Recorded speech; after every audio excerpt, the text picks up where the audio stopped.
Larangan penjualan minyak goreng curah mulai tanggal 1 Januari 2022 mendatang mendapatkan respon dari berbagai pihak termasuk pedagang kecil.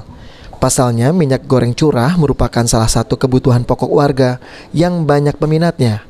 Tumpak Sinaga, salah seorang pedagang minyak goreng di kawasan Pasar Sekip Palembang ini mengatakan, keputusan yang dibuat pemerintah tersebut cukup baik, namun sedikit tidak berpihak kepada warga dengan penghasilan minim. Karena minyak goreng curah masih banyak dicari terutama oleh pedagang gorengan, kebanyakan mereka yang membeli minyak curah rata-rata berpenghasilan menengah ke bawah. Sudah sepatutnya larangan penjualan minyak goreng curah harus mempertimbangkan aspek pendapatan warga.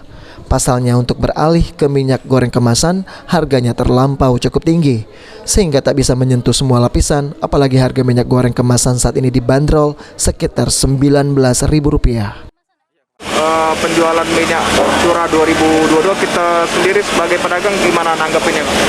Ya, pertama ya kita ya tak capek lagi kalau nak nimbang nak ngaret ambil kantongnya. Kan sudah ada yang praktis ya. Sebabnya kalau dia yang curah itu agak lebih mahal dia. Oke. Terus dari kita sendiri Kak, harapannya gimana Kak? Ya kalau bisa ya segala sembako ya turun. Takutnya nanti hari raya harga naik tapi barangnya kosong. Berarti dengan adanya larangan curah ini kita harapkan juga harga minyak dapat stabil ya Kak? Iya, stabil jadi 15. Oke. Dengan adanya kebijakan pelarangan minyak goreng curah yang berlaku pada 1 Januari 2022 mendatang, Ketua Yayasan Lembaga Konsumen Indonesia YLKI Sumatera Selatan, Taufik Husni meminta pemerintah untuk tetap menjamin harga minyak goreng yang terjangkau. Mengingat minyak goreng adalah kebutuhan pokok masyarakat yang bukan hanya untuk keperluan domestik rumah tangga, namun juga untuk keperluan bisnis usaha mikro kecil hingga menengah. YLKI juga mendorong pemerintah agar konsisten menjaga harga eceran tertinggi dan memberikan sanksi tegas bagi pelaku usaha yang melanggarnya. Termasuk kebijakan tersebut harus bisa dimengerti dari sisi perlindungan konsumen dan aspek keamanan pangan.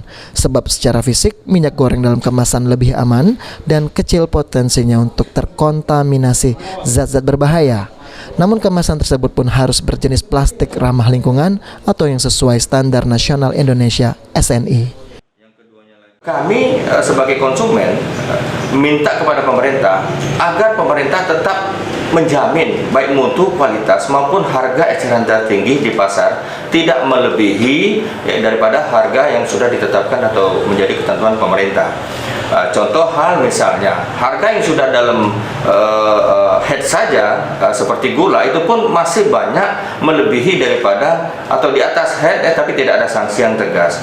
Maka dari itu kami meminta juga kepada pemerintah bahwa rencana minyak goreng curah yang akan dijadikan kemasan ini supaya tidak menjadi komoditas atau pendistribusian nanti tentunya yang akan berakibat sampah-sampah plastik berserakan. Maka dari itu kami berharap agar kualitas plastik ya yang akan menjadi kemasan ini bukan paling tidak sama dengan kualitas minyak goreng dalam kemasan yang branded, yaitu yang berstandar nasional Indonesia atau BERSE.